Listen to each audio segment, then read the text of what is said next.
ने जंगल से घिरा हुआ भैरवगढ़ गांव काली पहाड़ी के ठीक पीछे था। काली पहाड़ी यानी मौत का घर। भैरवगढ़ गांव तक पहुंचने का रास्ता बेहद दुर्गम था। लगभग 24 घंटे घने तूफान और तेज हवाओं की वजह से वहां के वीराने माहौल की कहानियां लोगों के दिलों को दहला देती थी। ऐसे बहुत कम लोग थे जो भैरवगढ़ गांव तक जाने की हिम्मत करते थे। लोगों का कहना था कि इस गांव के आसपास बुरी आत्माओं का साया मंडराता है।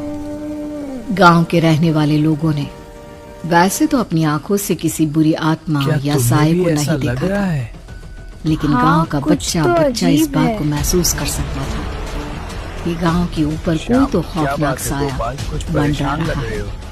और उसकी वजह ये थी कि उस गांव में जैसे ही कोई लड़का 18 साल का होता, उसके 18वें जन्मदिन की रात ठीक 12 बजे अकस्मात उसकी मौत हो जाती।